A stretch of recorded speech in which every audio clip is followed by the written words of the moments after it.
Alors attention aux galères. Attention aux galères. Je crois que j'ai creusé. Ouais, c'est ça. Attention. Attention, on pouvait larguer. Hein. Et voilà comment je me suis mis tout seul dans une situation dangereuse. Celle d'un début de Deathloop, ce qui est ma bête noire. J'ai vraiment enchaîné les erreurs, qui auraient pu d'ailleurs avoir de graves conséquences. Bon, au final, la situation n'a pas dégénéré, mais je peux vous dire que j'ai eu chaud aux miches, car on va voir que j'ai eu beaucoup de chance sur ce coup-là. Allez papa, débriefing.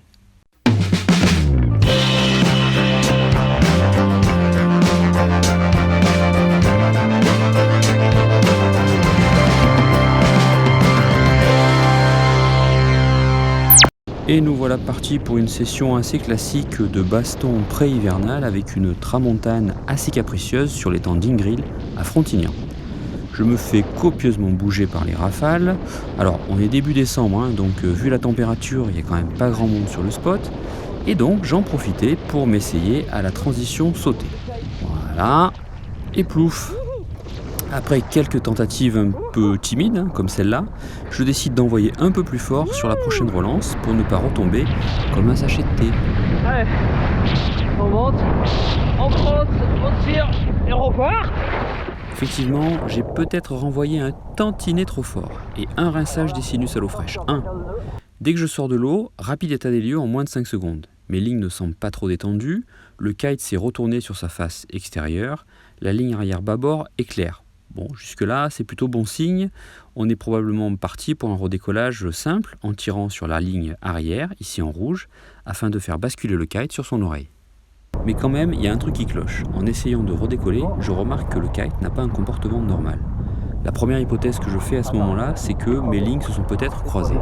Alors en fait, j'ai l'impression que l'oreille de mon kite a du mal à passer en dessous des avants qui sont quand même bien tendus là. Ça commence à tracter dans le harnais. Du coup, je marche sous le vent pour éviter que le kite parte en zone de puissance par rapport à moi. Alors attention aux galères. Attention aux galères. Et je commence à tirer sur la ligne arrière qui est restée dans l'eau en pensant faire pivoter le kite sur lui-même et éventuellement le faire passer sous ces fameuses lignes avant. Problème, la ligne arrière sur laquelle je suis en train de tirer semble avoir beaucoup de mou quand même. Il me faut donc effectuer plusieurs prises en focalisant toute mon attention sur éviter de faire un tour autour de mes mains, bien sûr, ou d'un autre membre. Mais, comme une truffe, je ne pense même pas que le vent va forcément pousser cette ligne bleue vers la gauche, voire même faire tourner la barre. Et bien entendu, le flotteur se replie, le vent fait tourner la barre, et mon arrière tribord fait un joli tour autour de la barre au moment où le kite se remet à tirer. Là, je m'enfonce dans mon erreur en analysant seulement la réaction du kite aux commandes que je tente de donner à travers les lignes, tout en accompagnant l'accélération de la ligne bleue pour vérifier qu'elle ne s'est pas accrochée à moi.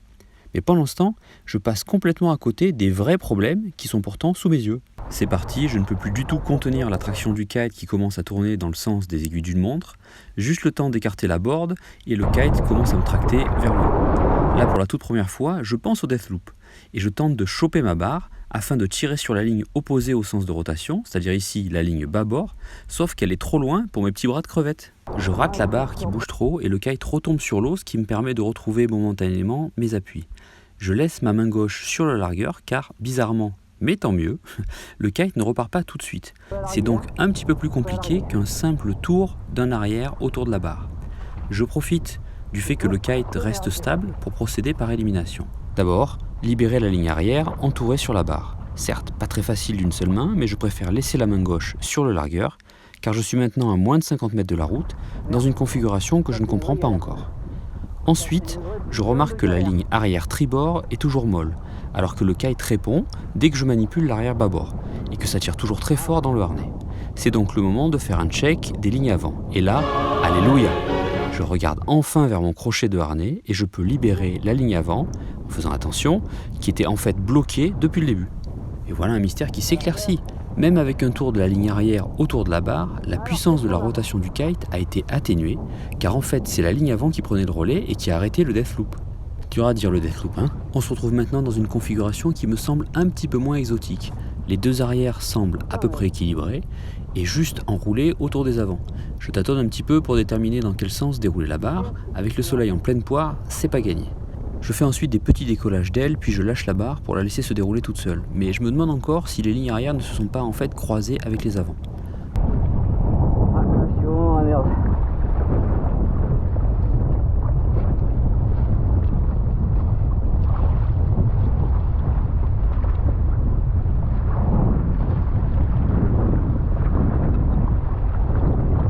J'ai la main sur le largueur, on sait jamais.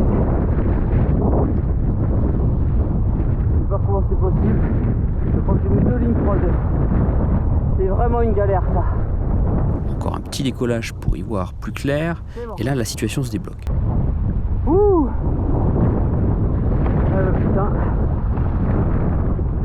J'ai enfin un visuel sur mes lignes arrière qui sont claires et le kite qui redécolle. Voilà. Alors. Bon, mes avants semblent un petit peu vrillés, mais ça devrait juste demander à actionner le dévrayeur pour se régler. Eh ben non. On va juste débrayer les lignes. C'est bon. Attends, c'est pas ça. Ouh, ça, il y a un problème. Il y a un problème. Il y a un problème plus grave. Je remarque que la petite pièce en métal qui sert à organiser les lignes avant n'est pas dans une configuration normale. Jamais vu ça, mais donc ça veut dire qu'il faut encore continuer à creuser. Je sais pas si vous voyez, mais mon truc il a une drôle de gueule là. Donc on va poser. On va poser.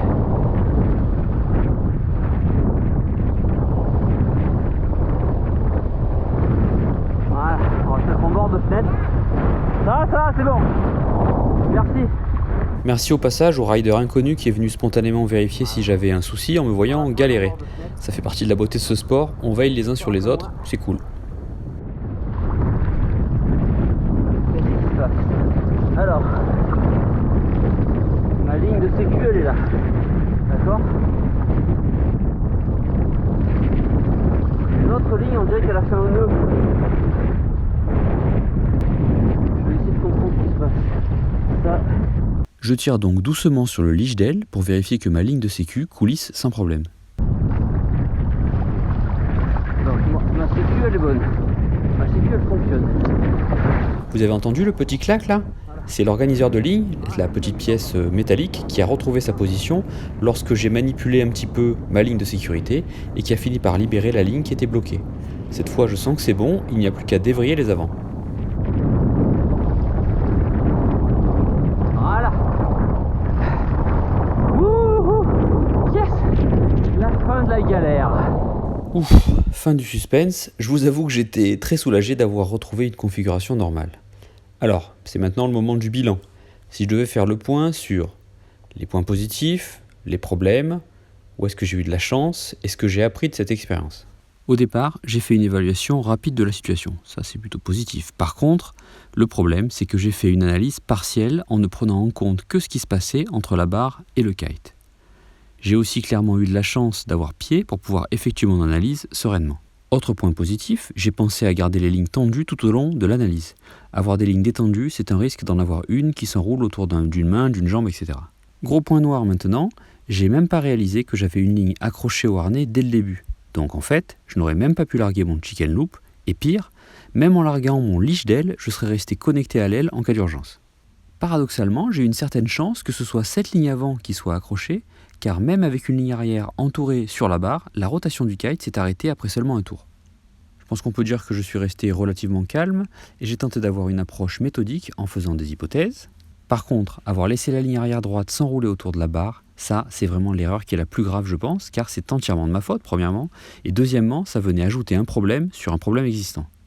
En faisant ça, j'ai perdu totalement le contrôle de la situation en réalité, et si le deathloop qui s'est suivi avait été plus puissant, j'étais dans l'incapacité totale de me séparer de mon aile, car toujours accroché par la ligne avant, bon, avec la route à moins de 50 mètres, j'aurais jamais eu le temps de couper mes lignes. Bon voilà, il est clair que je vais maintenant ajouter systématiquement la vérification qu'il n'y a pas de ligne accrochée au harnais à ma checklist post-gamelle. Je dois aussi absolument éviter de refaire l'erreur de laisser une ligne s'enrouler autour de la barre. Au final, je ne sais pas si on peut appeler ça un deathloop pure tradition, mais vous avez vu comment une gamelle, somme toute basique, peut se transformer en situation dangereuse en quelques secondes par manque d'attention de ma part. J'espère que cette vidéo vous aura été utile. N'hésitez pas à me laisser vos commentaires pour compléter l'analyse de ce que j'aurais pu faire mieux, en tout cas, pour rester en sécurité. Sur ce, ride safe et à bientôt.